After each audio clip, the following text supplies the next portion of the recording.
What up, it's your boy Zero Brew, coming back at you with another quick video. Now, I am been working hard with the new job. Got the new job haircut and don't even have my normal glasses on. Got the old school gamer yellow glasses on. But I wanted to talk to you real fast about the Fusion. It is a couple days into the Fusion at this point. Today is Wednesday at the time of recording this, and it'll probably go out on Thursday. But I wanted to get this out because it's not too late to still go for this Fusion, especially with the Summon Rush that's coming up. In fact, I still have this up. So yeah, so this is what we got going on right now. I think gear enhancement started today, so I guess I'm in progress for that. But coming up on Friday, we do have the Summon Rush, and you do have an opportunity to win the epic champion out of this. So you can skip up to 4 of the rare champions in this Fusion. And the reason why I say this, and I know I'm late to the party, but I want to say, and this is not a knock on any of the content creators, because to be honest, I haven't been able to stay in touch with, up to date with kind of what they got going on in all aspects of it. But of course, you know, we stream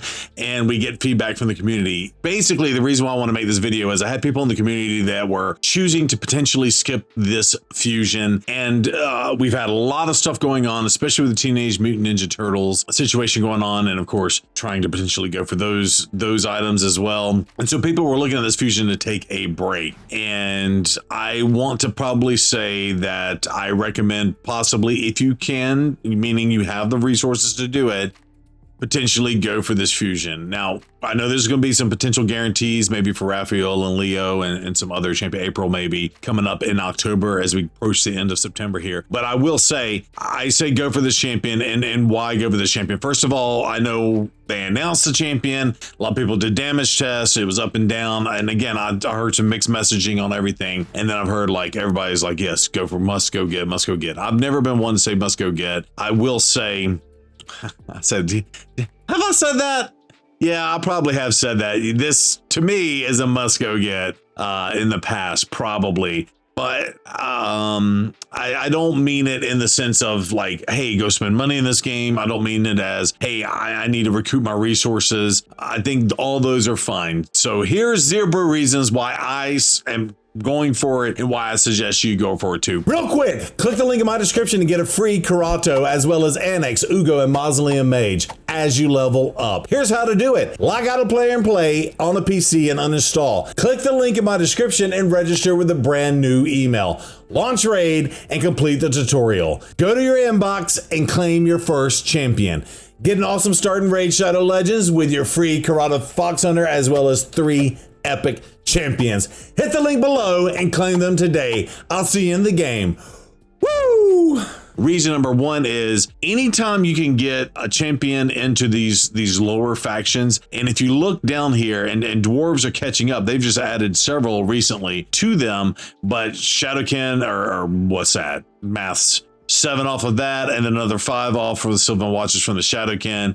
As you can see, Lizardmen actually are lacking, and Skinwalkers a little lacking as well. Believe it or not, High Elves are lacking. You know who's not lacking? Sacred Order. They've got 90 champions in Sacred Order. However, with the dwarves, for me personally, any bit of extra damage we can get, the better. And I will say they have given us a lot of Void champions. Arnorn's insane. Senna is insane as well. But I will say, going for this champion and getting him to be, first of all, he's an HP based snooker, bringing a lot to the table. Now, my understanding is based on the damage tests, he can hit hard, really hard on his A3. We'll come back to that. Also, I want to say there's a lot of meta going on right now using control in the game. Fears, True Fears, Provoke, Stuns, Freeze, Sleeps, and Petrifications. A lot of this is flying around, especially in Arena and stuff. And again, I'm not saying get this guy for Arena specifically. I think this dude is going to provide damage in Chimera, obviously Clan Balls, but Hydra. Did I say Hydra? Primarily in Hydra, and then maybe in Chimera. And the reason why I say that is, and we'll take a look at my Chimera teams here in just a second as well, is basically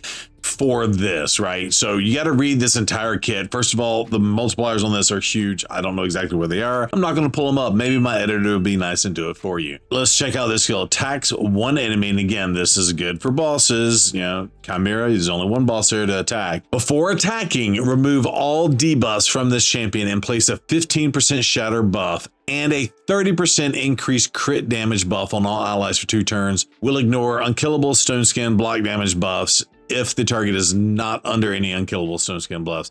This attack will do 100% more damage. Grants an extra turn if this attack kills an enemy. So here's what's cool about this, and I'm not going to show you the rest of his kit. Y'all can watch plenty of videos of that. This is a banger of a skill, because why do I say that? This is both for bosses and it's both for arena. It's like a weird hybrid, right? So again, we're attacking one enemy, and why is this good for the bosses? Is you're getting the 15% shatter buff and the increased crit damage. Of course, crit damage is crit damage, right? On your allies. Okay, so let's take a look at shatter. Before we do that, I'll just go ahead because I want to ADH this out of the way. And then of course, the unkillable, the stone skin, and block damage buffs are a way to counter people in arena, right? What's crazy about this skill is if they use the unkillable, the stone skin, and the block damage, thinking nice, other just nasty champions to go up against, mythical specifically, unkillable.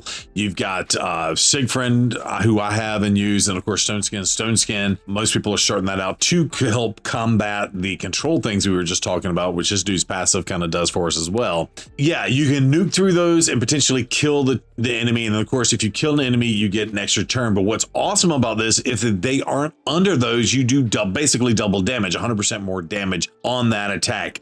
Mind you, you're also buffering yourself and your team with shatter and increased crit damage. Okay, so I pulled this up, and again, this is one of the newer buffs in the game that they've added to the game. And shatter, as you see, there's a weak version and a strong version. This legendary champion brings the strong version, so increases a champion's ignore defense by 15% with the shatter, right? So what's crazy about this is, and we've talked about this a lot with power creep that they've added to the game, especially when they add all the different things with gear ascension. Now we've got relics, and we've got leveling of relics, and we've got all kinds of stuff, right? And then of course we got all these great 9-piece sets. So when starting to build out a team, this is why I say it's great for bosses. This is another way to just get more damage out of your crazy nukers, right? So when I think of crazy nukers, I don't know what you have, but we're thinking G-Nuts, Marius's, Acrisia's, big enemy max HP nukers in the boss realm, right? And of course, they have their own items in the game, but like, let's just use Marius as an example, right? So let me pull up my Marius. So again, this is how you start to get crazy numbers and even how to push your numbers even higher.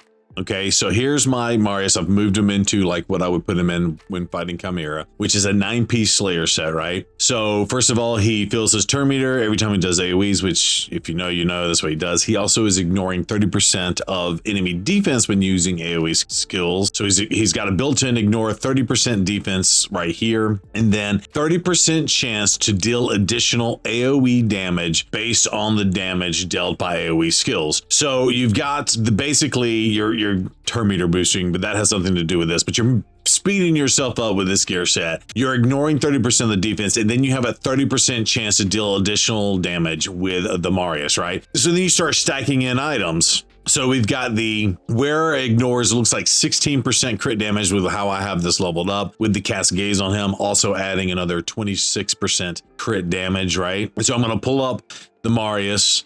Here we're at 378 crit damage, and we are ignoring it. Now I'm just going to put Hydra in for example, but like Hydra, you would add another 30% to this, plus again going back to the fusion, you're going to add the increased crit damage buff on this dude, so his crit damage is going to go up even higher, and he has ignored defense here, while also the 30% on the other. Now you start stacking in the shatter, so you go from 50% to now 65%, right? 30% for the gear set, 20% built in Hydra, for example. You've got 16% from the cast gaze and 15% from the shatter, so that is 31% on top. So now you're at 81%. And then if you happen to do the masteries and the masteries proc, right? So you have a 50% chance of ignoring 25% of the target's defense. Basically, this guy goes above and beyond the true damage, is what they call it, when you get 100% ignored defense and you ignore 5% of the target's defense. And that's how you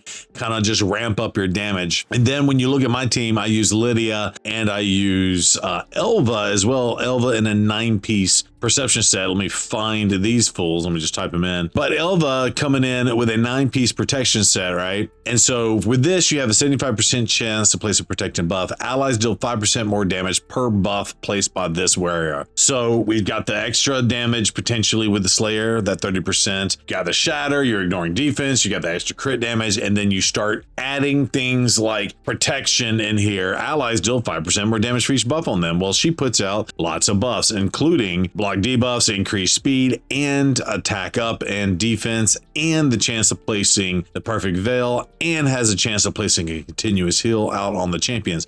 So she's ramping up another, potentially 25-30% extra damage. And then you combine that with a champion like the Lydia, who's out there doing the deed as well. And what she's doing, of course, everybody knows what Lydia does, but Lydia does the decreased defense and weaken. So you start stacking all the debuffs, all the perfect debuffs: decreased defense, weaken, and of course our horse is a defense-based nuker. Marius is a defense-based nuker, and he also brings himself increased defense as well. 60% up on his defense. His defense is sitting at a magical only 58.5 on this, but you get the extra 60% on top of that. You got the Elva protection set with all the buffs coming in. Now you're adding Shatter and extra crit damage on that, and this just starts stacking and gets absolutely out of control really quick. And you're starting to go from, I might be able to do 600,000 damage per hit on that A2 to 700, 800, a million, 1.1 million, 1.2 million damage. And this is how you start stacking those extra 100,000 per hit. And